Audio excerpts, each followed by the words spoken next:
जय भोलेनाथ। प्यारे भक्तों, आज आप सभी श्रवण करेंगे श्रावण माह के कृष्ण पक्ष की प्रदोष व्रत कथा। भक्तों, हर महीने में 2 बार प्रदोष व्रत किया जाता है, जिसमें एक कृष्ण पक्ष में और एक शुक्ल पक्ष में आता है। इस दिन भगवान शिव जी की पूजा प्रदोष काल में करने का विधान है। सावन का पहला प्रदोष व्रत मंगलवार 22 जुलाई को किया जाएगा।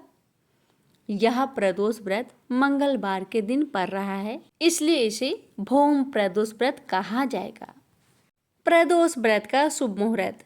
श्रावण माह के कृष्ण पक्ष की त्रयोदशी तिथि की शुरुआत 22 जुलाई को सुबह 7:05 पर शुरू हो रही है।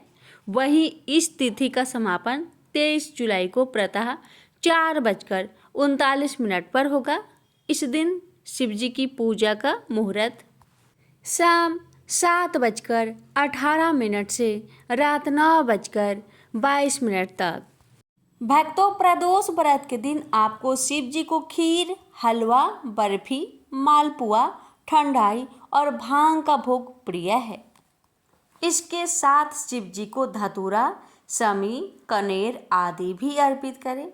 साथ ही इस दिन शिवलिंग पर जल, कच्चा दूध, शहद और बेल पत्र भी जरूर अर्पित करें। भौम प्रदोष व्रत की पूजा से भगवान शिव के साथ साथ हनुमान जी की कृपा प्राप्त होती है, जिससे साधक के लिए सफलता प्राप्ति के योग बनने लगते हैं। अब आइए श्रवण करते हैं व्रत कथा। प्रेम से बोलिए जय भोलेनाथ।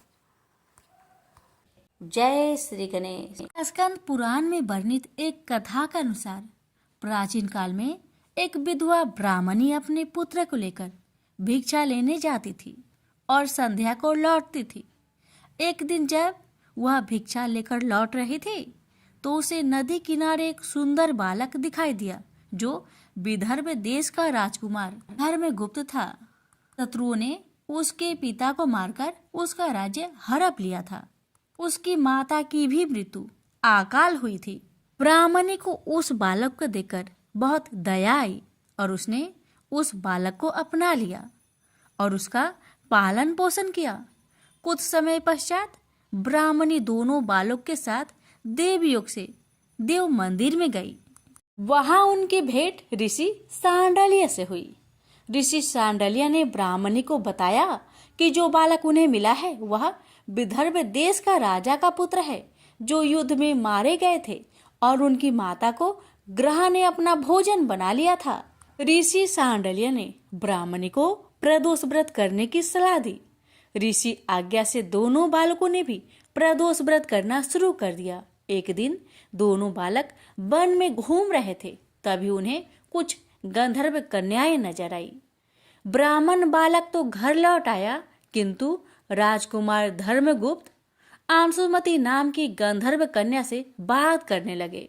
गंधर्व कन्या और राजकुमार एक दूसरे पर मोहित हो गए। कन्या ने विवाह हेतु राजकुमार को अपने पिता से मिलवाने के लिए बुलवाया। दूसरे दिन जब वह पुनः गंधर्व कन्या से मिलने आया तो गंधर्व कन्या के पिता ने बताया कि वह विदर्भ देश का राजकुमार है। भगवान शिव की आज्ञा से गंधर्व राज ने अपनी पुत्री का विवाह राजकुमार धर्मगुप्त से करवाया। इसके बाद राजकुमार धर्मगुप्त ने गंधर्व सेना की सहायता से विदर्भ देश पर पुनः आधिपत्य प्राप्त किया। यह सब ब्राह्मणी और राजकुमार धर्मगुप्त के प्रदोष व्रत करने का फल था। स्कंद पुराण के अनुसार जो भक्त प्रदोष व्रत के दिन शिव पूजा के बाद एकाग्र होकर प्रदोष व्रत कथा सुनता या पढ़ता है, उसे 100 जन्मों तक कभी दरिद्रता नहीं होती। प्रेम से बोलिए उमापति शंकर भगवान की जय। बहुत समय पहले की बात है। किसी गांव में एक बुढ़िया रहती थी। वह मंगल देव को अपना इष्ट मानती थी। मंगलवार के दिन वह ना तो घर लिपती थी और ना ही धरती खोदा करती थी। हर मंगलवार को वह मंगल देव का व्रत रखती थी।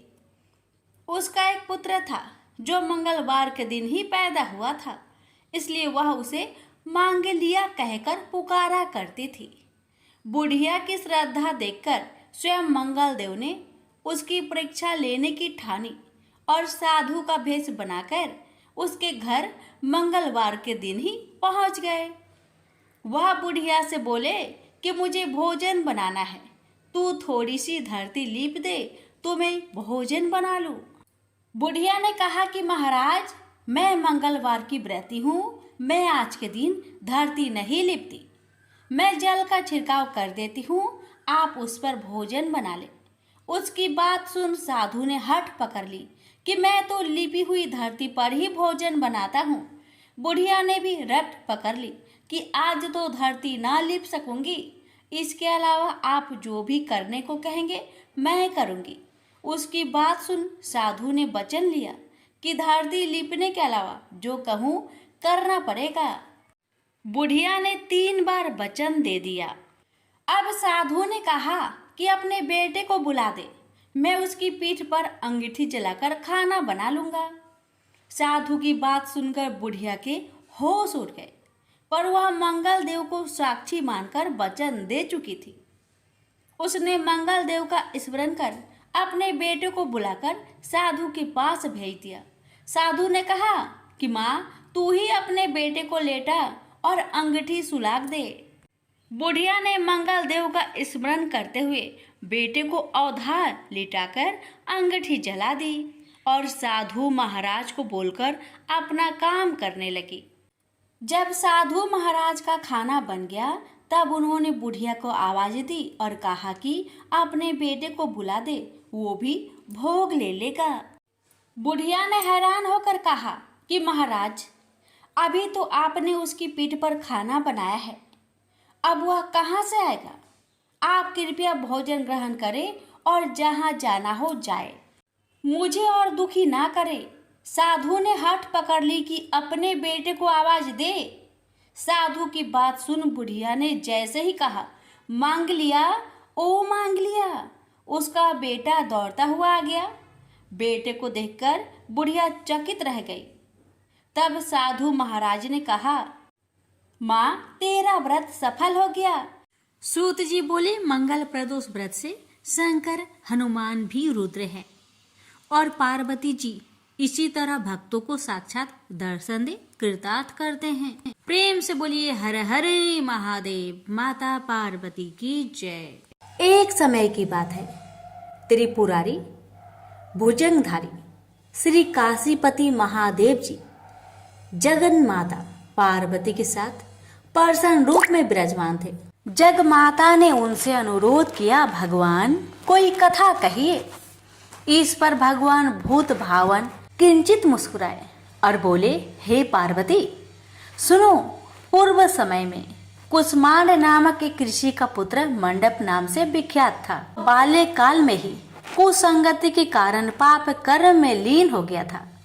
अतः उसकी निंदित कथाओं को सुनकर उसके पिता, माता, भाई आदि सभी संबंधियों ने उसको अपने से अलग कर दिया।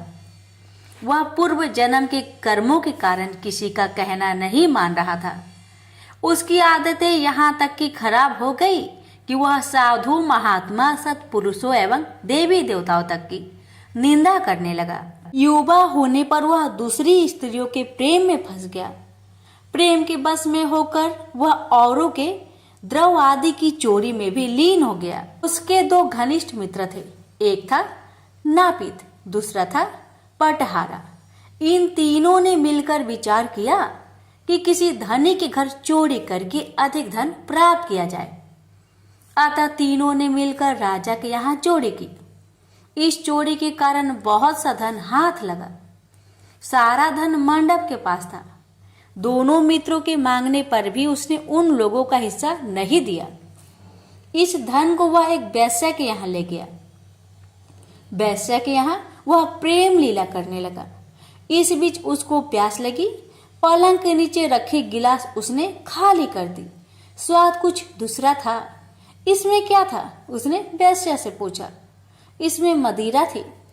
मंडप को इससे बड़ा दुख हुआ। मदिरा पान करके उसने महापाप किया है, यह सोचकर वह बड़ा दुख करने लगा। पर वैश्या बराबर मदिरा का गुणगान करती गई। उसने मंडप को फुसलाकर और मदिरा पिला दी तथा उसका सारा धन लेकर उसको बाहर निकाल दिया। होश में आने पर मंडप बड़ा विलाप करने लगा। पश्चाताप करता हुआ वह अपने मित्र के पास आया। सारी आप बीती सुना दी। उन मित्रों ने कहा, हे मित्र, तुमने मदिरा पान करके बड़ा पाप किया है। अब तुम इसका प्रायश्चित करो। मुझे प्रायश्चित का उपाय कहो। बिना प्रायश्चित के सुरापान का दोष नहीं मिटेगा। अतः उस वैश्य से स्वर्ण प्राप्त कर दान करो। यदि तुम ऐसा नहीं करोगे तो हम लोग तुम्हारी बड़ी निंदा करेंगे। यह सुनकर मंडप बड़ा दुखी हुआ। वह वैश्या के पास आया और वैश्या से अपना सारा दुखड़ा सुनाया। उसने वैश्या से स्वर्ण की मांग की। इस पर वैश्या बड़ी बिगड़ी और बोली, तुमने जो धन दिया है अब उसकी मांग मत करो। वैश्याएं कभी मिला हुआ धन वापस नहीं करती। क्या तुमको इस साधारण नियम का ज्ञान नहीं है? इस पर मंडप गिड़गिड़ाने लगा, पर वैश्या का हृदय पर इसका जरा भी असर न हुआ। उसने अन्य वैश्याओं को बुला लिया। सब मिलकर उसकी भर्त्सना करने लगी।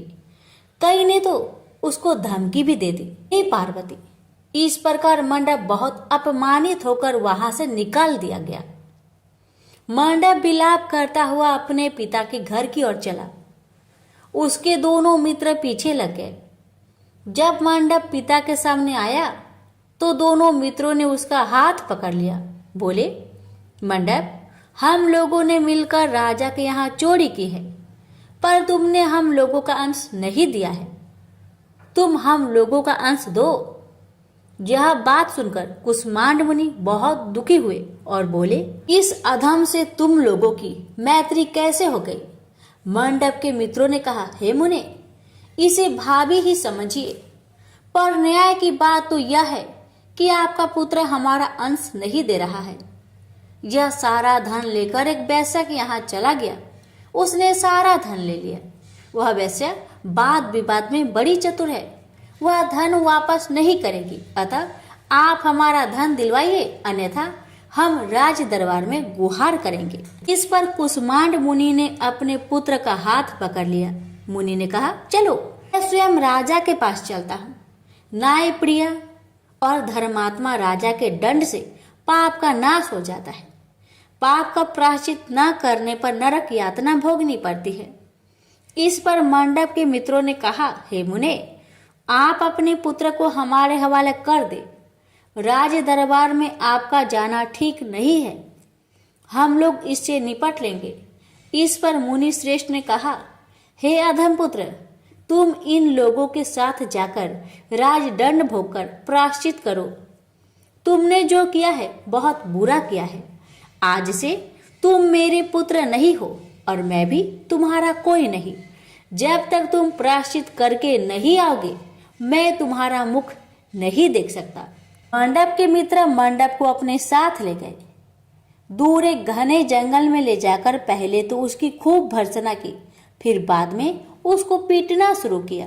बेहद पीटने के कारण मंडप बेहोश होकर गिर पड़ा। उसके मित्रों ने समझा कि वह मर गया, अतः उसको मरा हुआ जानकर उसके मित्रगण उसे वहीं छोड़कर चले गए। कुछ देर बाद मंडप को चेत आया तो वह विलाप करता हुआ एक और को चल पड़ा। उसके दोनों मित्र एक मंदिर में रात भर भूखे प्यासे टिके रहे और प्रायश्चित करते रहे। प्रातः वे दोनों उसे देखने के लिए गए कि उसके शरीर की अब क्या गति है। वहां मंडप को न पा उन दोनों को बड़ा आश्चर्य हुआ। फिर तो वे समझ गए कि मंडप मरा नहीं है, वह जीवित है और कहीं चला गया है।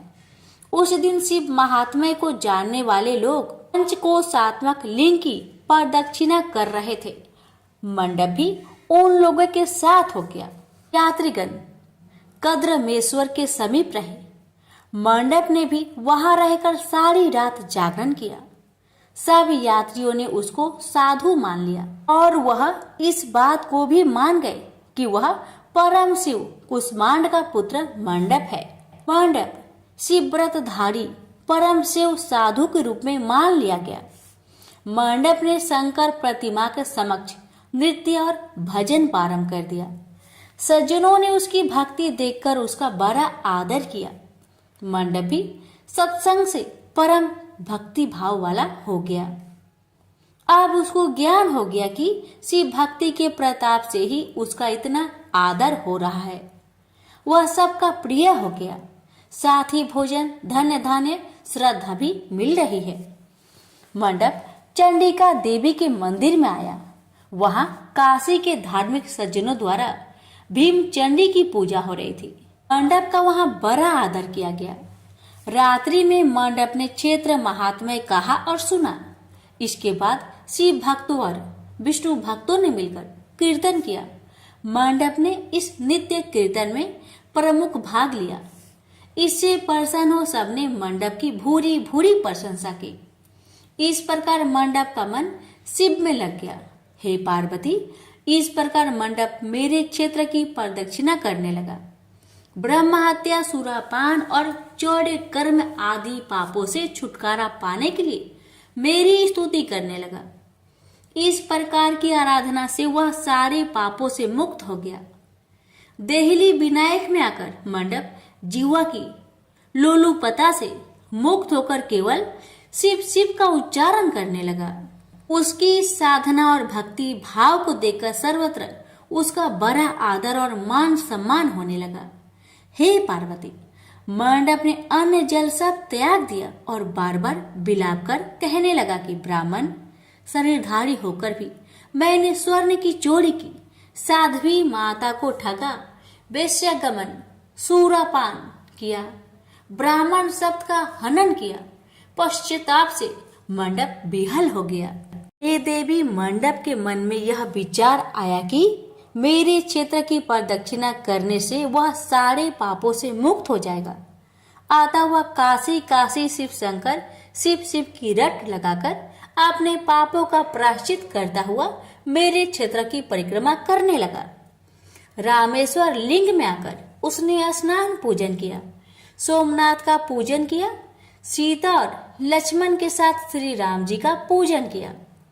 पूजन और भक्ति भाव देखकर सर्वत्र उसकी प्रशंसा हुई। मंडप ने अन्न जल त्याग दिया था। तदंतर वृषभ ध्वज में आकर स्नान देव पूजन किया। प्रातः काल वरुणा संगम में स्नान किया। मुझे पूछता हुआ वह मेरे मंदिर आया। उसने आकर बड़ा दान पुण्य किया। संतोष मंडप ने साष्टांग प्रणाम किया। वह अनेक महात्मा उपस्थित थे। हे पार्वती, मंडप सबके आगे हाथ जोड़कर खड़ा हो गया और पूछने लगा, हे महात्माओं, मैंने बड़े बड़े पाप किए हैं। आप लोग कृपया यह बतलाइए कि इन पापों से मेरा छुटकारा किस प्रकार होगा। सभी महात्माओं ने कहा, हे मंडप, तुम शिव शक्ति केशव के भक्त हो गए हो।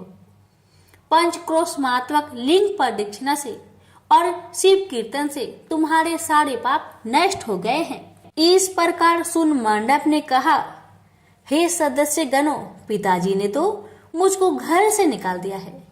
अब मैं अपने घर कैसे जाऊं और हे मुनि श्रेष्ठों, पिता को कैसे अपना मुख दिखलाऊं। इस पर सबने कहा, अब तुम्हारे सारे पापों का प्रायश्चित हो गया है, तुम सहर्ष घर जा सकते हो। हे पार्वती, इस प्रकार मंडप अपने पिता के घर के सामने आया और शिव शिव शंभो शंभो महादेव महादेव का उच्चारण करने लगा। स्वर सुनकर कुष्मांड मुनि ने अपनी पत्नी से कहा, हे प्रिय, देखो तो कौन द्वार पर शिव का उच्चारण करता हुआ हमें परम सुख दे रहा है। शिव नाम की अमृत वर्षा कौन कर रहा है। मुनि पत्नी ने द्वार पर अपने पुत्र को देखा।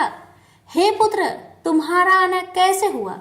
मंडप ने कहा, हे माता, आपको और पिताजी को महात्मागण बुला रहे हैं। यह सुनकर मंडप की माता अपने पति के पास आई और उनसे सारा वृत्तांत कहा। हे पूज्यवर, आपका पुत्र शिव का नाम रट्टा हुआ द्वार पर उपस्थित है। उसका कहना है कि प्रायश्चित करके वह पवित्र हो गया है। सदस्यगण आपको बुला रहे हैं, वे प्रायश्चित का प्रमाण देंगे। कुष्मांड मुनि दरवाजे पर आए। उन्होंने रुद्राक्षधारी शिव भक्त मंडप को देखा। तुम क्यों आए हो। थोड़े से प्रायश्चित से बड़े पाप का नाश नहीं होता है। मंडप ने कहा, हे पिताजी, इसमें कोई संदेह नहीं है कि मैंने बड़े पाप किए हैं। इतना होने पर भी महात्मागण आपको बुला रहे हैं।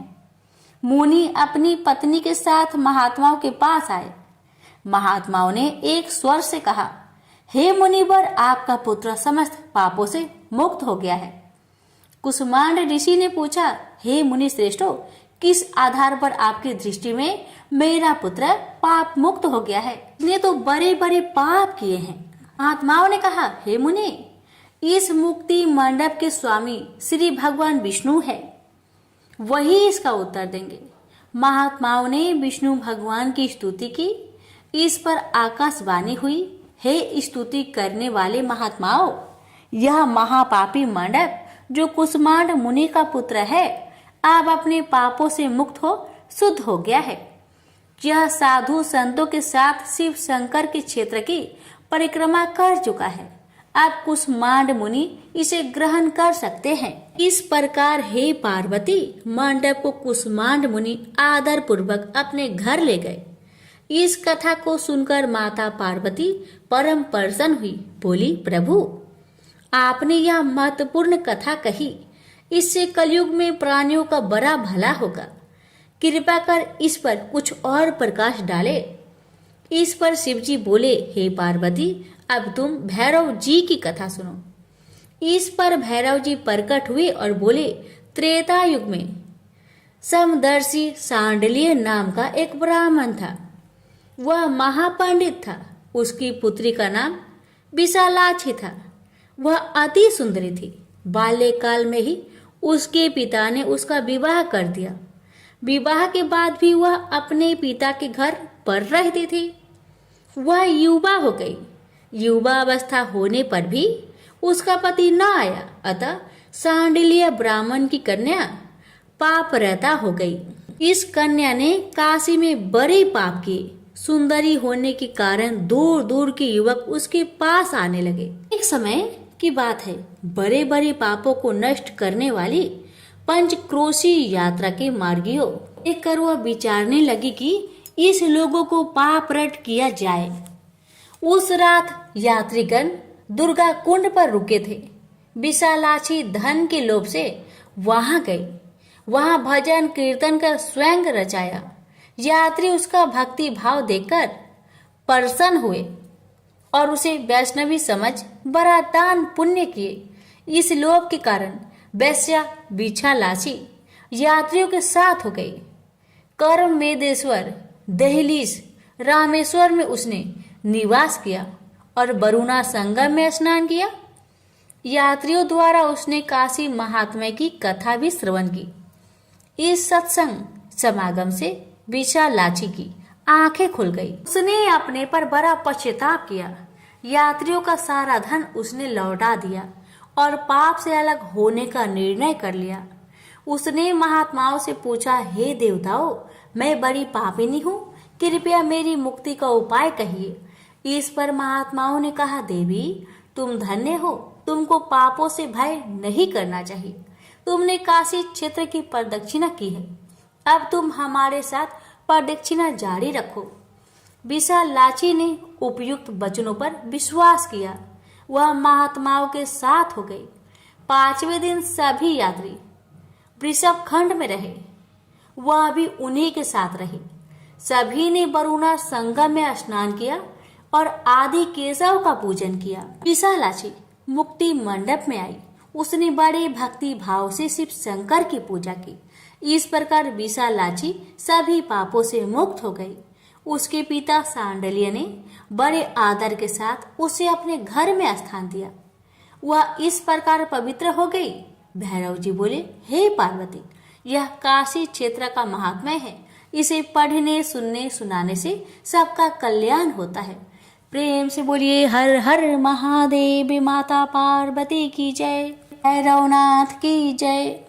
गणेश भगवान जी की कथा। ये कथा है गणेश जी की एक दंत होने की। बात उस समय की है जब परशुराम ने अपनी प्रतिज्ञा के अनुसार पृथ्वी को क्षत्रियों से रहित कर दिया था।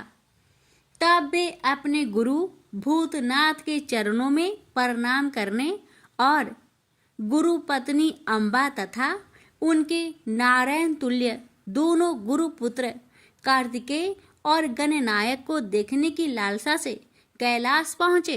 वहां उन्होंने अत्यंत अद्भुत कैलाशपुरी का दर्शन किया। अपने गुरु की उस दिव्य पुरी के दर्शन कर उनका नंदन आनंद विभोर हो गए। फिर उन्होंने शिव का 15 योजन ऊंचा और 4 योजन विस्तृत अत्यंत सुंदर आश्रम देखा। परशुराम वहां सबसे मिले और उन्होंने सबसे बात की। इसके बाद वे नंदीकेश्वर से आज्ञा प्राप्त कर प्रसन्नता पूर्वक आश्रम के भीतर प्रविष्ट हुए। कुछ ही आगे जाने पर महातपस्वी परशुराम ने बहुमूल्य रत्नों से निर्मित सैकड़ों मंदिर देखे।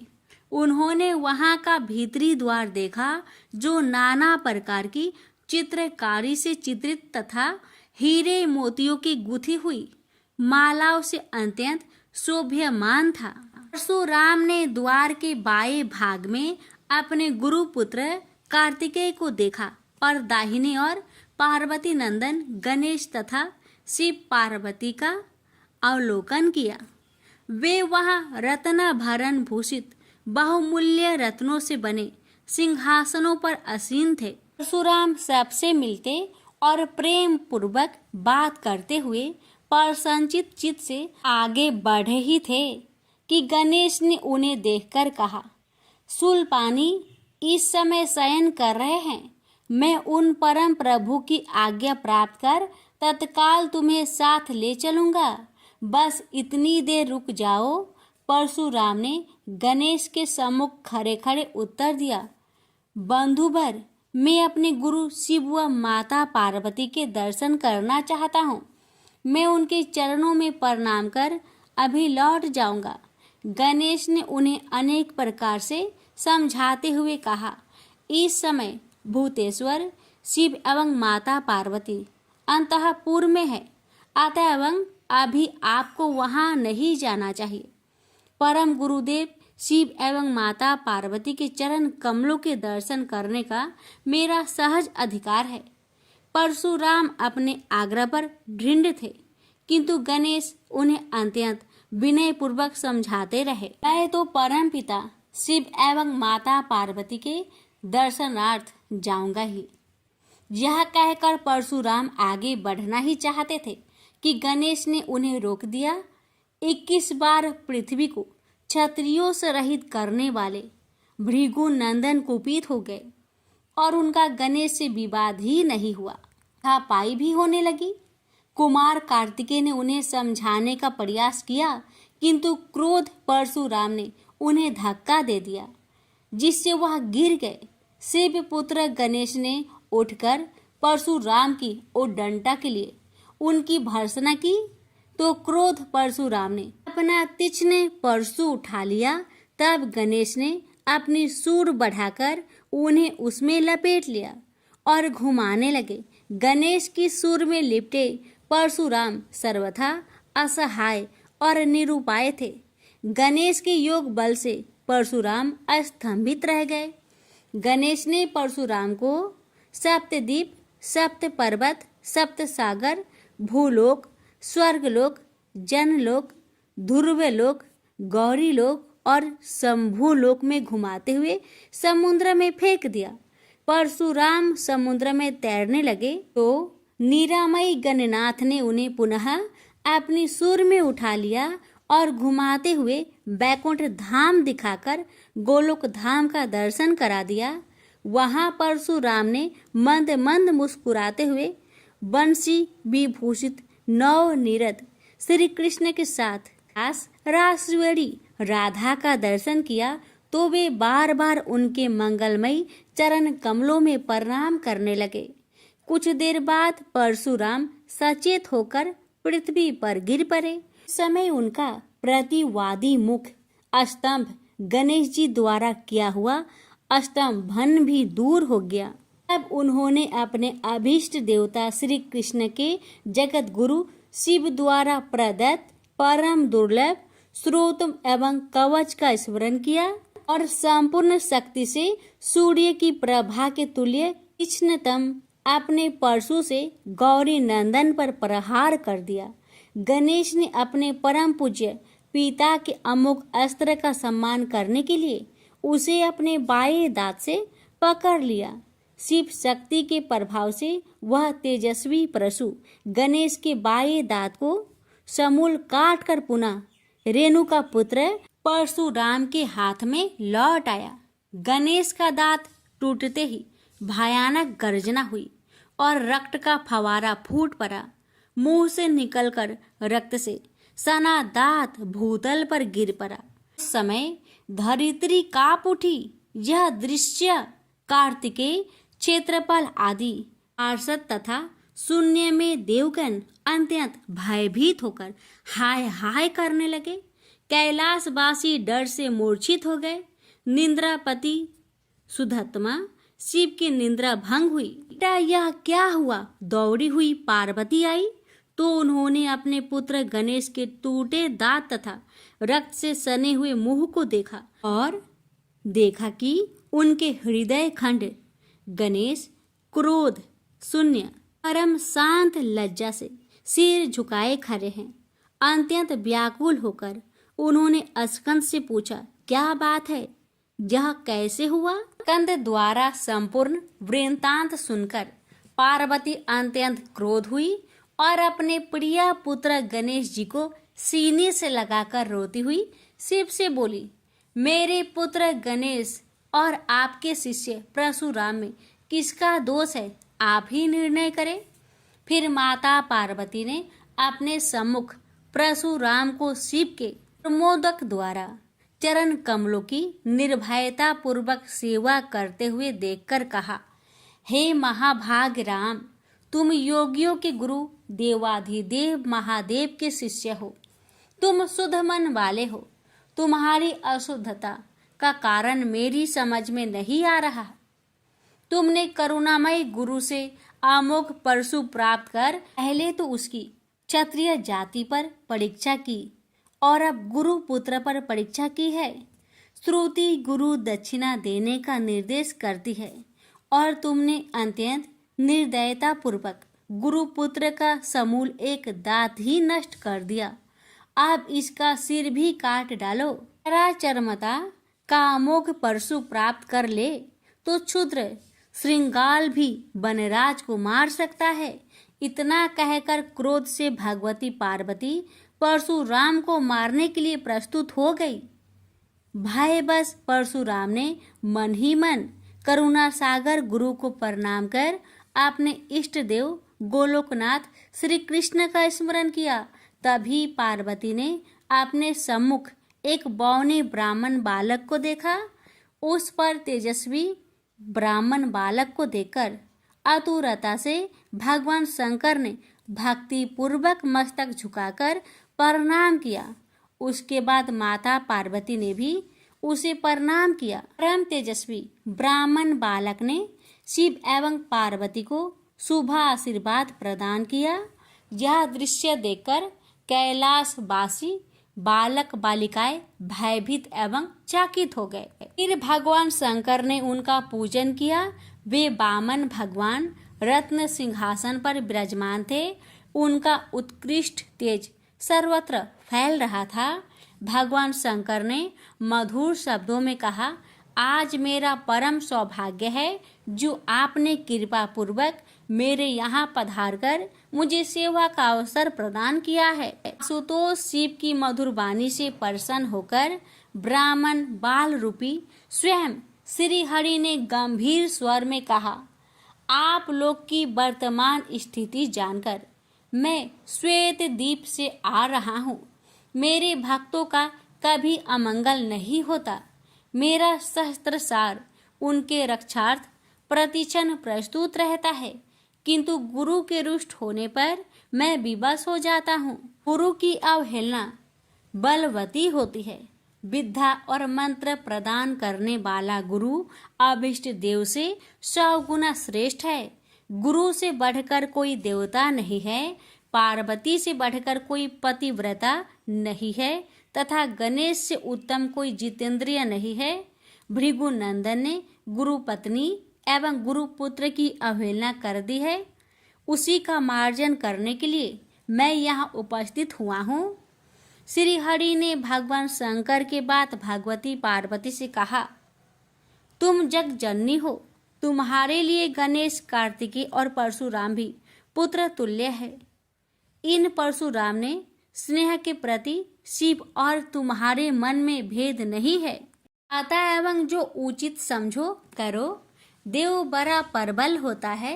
बालकों का यह विवाद तो देव दोष से ही घटित हुआ है। तुम्हारे इस प्रिय पुत्र का एक दंत नाम वेदों में प्रसिद्ध है। फिर श्री हरि ने परशुराम से कहा, राम, तुमने क्रोधवश शिवा पुत्र गणेश का दांत तोड़कर अनुचित किया है। इस कारण तुम निश्चय ही अपराधी हो। ये सर्वशक्ति स्वरूपा पार्वती प्रकृति से परे और निर्गुण है। श्री कृष्ण भी इन्हीं की शक्ति से शक्तिशाली हुए हैं। ये समस्त देवताओं की जननी है। तुम इनकी स्तुति कर इन्हें संतुष्ट करो। इतना कहकर श्री हरि बैकुंठ के लिए प्रस्थान कर गए। परशुराम ने भी स्नान कर शुद्ध वस्त्र धारण कर लिए। वह हाथ जोड़कर गुरुदेव के चरणों में प्रणाम कर सिर झुकाए जगजननी गौरी का स्तवन करने लगे। भक्तवर परशुराम के संपूर्ण अंग पुलकित थे और उनके नेत्र से अश्रु प्रवाहित हो रहे थे। इस प्रकार करुण प्रार्थना करते हुए अंत में परशुराम ने कहा, जगजननी, रक्षा करो, रक्षा करो, मेरे अपराध को क्षमा कर दो। भला कहीं बच्चे के अपराध करने से माता कुपित होती है। यह कहकर परशुराम ने माता पार्वती के चरणों में प्रणाम कर अत्यंत दुखी होकर रोने लगे। परशुराम की करुण प्रार्थना से करुणामयी पार्वती का हृदय द्रवित हो गया। उन्होंने प्रीति पूर्वक परशुराम को अभय दान देते हुए कहा, बेटा, अब शांत हो जाओ। आशुतोष के अनुग्रह से तुम्हारी सर्वत्र विजय हो। सर्वतरात्मा श्री हरि तुम पर सदा प्रसन्न रहे। गुरुदेव शिव में तुम्हारी भक्ति सुदृढ़ रहे। तुम अमर हो जाओ। इसी प्रकार दयामयी पार्वती ने परशुराम को आशीर्वाद दिया और वे अपने अंतपुर में चली गई। उस समय वहां श्री भगवान के मंगल नाम का उच्च घोष होने लगा। फिर परशुराम ने एक दंत गणेश का स्तवन किया और गंधे, पुष्प, धूप, दीप एवं तुलसी रहित नैवेद्य आदि से लंबोदर की प्रीति पूर्वक पूजा की। परशुराम ने भक्ति भाव से भाई गणेश को संतुष्ट कर माता पार्वती एवं कृपा सिंधु त्रिलोचन के चरणों में प्रणाम किया। फिर उन्होंने गुरु की आज्ञा प्राप्त कर प्रसन्नता पूर्वक वहां से प्रस्थान किए। प्रेम से बोलिए गौरी पुत्र गणेश भगवान की जय। हर हर महादेव। माता पार्वती की जय। रसपान करेंगे शिव चालीसा। श्री गणेश गिरिजा सुवन मंगल मूल सुजान, कहत अयोध्या दास तुम देहु अभय वरदान। जय गिरिजापति दीन दयाला, सदा करत संतन प्रतिपाला। भाल चंद्रमा सोहत नीके, कानन कुंडल नाग फनीके। अंग गौर सिर गंगे बहाए, मुंड माल तन छार लगाए। वस्त्र खाल बाघंबर सोहे, छवि को देख नाग मुनि मोहे। मैना मातु की है दुलारी, बाम अंग सोहत छवि न्यारी। कर त्रिशूल सोहत छवि भारी, करत सदा शत्रुन क्षयकारी। नंदी गणेश सोहे तह कैसे, सागर मध्य कमल है जैसे। कार्तिक श्याम और गणेराऊ, या छवि को कही जात न काऊ। देवन जब ही जाए पुकारा, तब ही दुख प्रभु आप निवारा। किया उपद्रव तारक भारी, देवन सभी मिली तुम ही जुहारी। तुरंत सडानन आप पठाए, लवनी मेष महामारी गिराए। आप जलंधर असुर संहारा, सुयश तुम्हार विदित संहारा। तेरे पुरासुर सन युद्ध मचाई, सब ही कृपा कर लीन बचाई। किया तप ही भागीरथ भारी, पूरब प्रतिज्ञा तसु पुरारी। दानिन महा तुम सम कोई नाही, सेवक स्तुति करत सदाही। वेद नाम महिमा तव गाई, आकथ अनादि भेद नहीं पाई। परगट उदधि मंथन में ज्वाला, जरे सुरासुर भय बिहाला। किन्हि दया तह करी सहाय, नीलकंठ तब नाम कहाई। पूजन रामचंद्र जबे किन्हा, जीत के लंक विभीषण दिन्हा। सहज कमल में हो रही धारी, किन्हि परीक्षा तब ही पुरारी। एक कमल प्रभु राखेउ जोई, कमल नयन पूजन चह सोई। कठिन भक्ति देखी प्रभु शंकर, भाई प्रसन्न दिए इच्छित वर। जय जय जय आनंद अविनाशी, करत कृपा सबके घटवासी। दुष्ट सकल निति मोहि सतावे, भ्रमत रहे मोहि चन नावे। त्राहि त्राहि मैं नाथ पुकारो, जही अवसर मोहि आने उबारो। ले त्रिशूल शत्रुन को मारो, संकट से मोहि आने उबारो। मातु पिता भ्राता सब कोई, संकट में पूछत नहीं कोई। स्वामी एक है आस तुम्हारी, आए हरहु अब संकट भारी। धन निर्धन को देत सदाही, जो कोई जाचे वो फल पाही। स्तुति के ही विधि करो तुम्हारी, क्षमहु नाथ अब चूक हमारी। शंकर हो संकट के नाशन, मंगल कारण विघ्न विनाशन। योगी यति मुनि ध्यान लगावे, नारद सारद शीस नवावे। नमो नमो जय नमो शिवाय, सूर ब्रह्मादि की पार न पाए। जो यह पाठ करे मन लाई, तापर होत है शंभु सहाय। ऋणिया जो कोई हो अधिकारी, पाठ करे सो पावन हारी। पुत्रहीन कर इच्छा कोई, निश्चय शिव प्रसाद देहि तोई। पंडित त्रयोदशी को लावे, ध्यान पूर्वक होम करावे। त्रयोदशी व्रत करे हमेशा, तन नहीं ताके रहे कलेसा। धूप दीप नेवध चढ़ावे, शंकर सम्मुख पाठ सुनावे। जन्म जन्म के पाप नसावे, अंतवास शिवपुर में जावे। कहे अयोध्या आस तुम्हारी, जानी सकल दुख हरहु हमारी। नित नेम कर प्रताहि, पाठ करो चालीसा। तुम मेरी मनोकामना, पूर्ण करो जगदीश। मंगसर छठी हेमंत ऋतु, संगवत 64 जान। स्तुति चालीसा शिव ही, पूर्ण कीन कल्याण। ओम नमः शिवाय।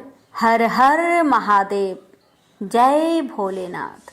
शिव जी की आरती। ओम जय शिव ओंकारा, स्वामी जय शिव ओंकारा। ब्रह्मा विष्णु सदा शिव, अर्धांगी धारा। ओम जय शिव ओंकारा, स्वामी जय शिव ओंकारा। एकानन चतुरानन पंचानन राजे, हंसानन गरुरासन वृषवाहन साजे। ओम जय शिव ओंकारा, स्वामी जय शिव ओंकारा। दो भुज चार चतुर्भुज, दस भुज अति सोहे, त्रिगुण रूप निरखते, त्रिभुवन जन मोहे।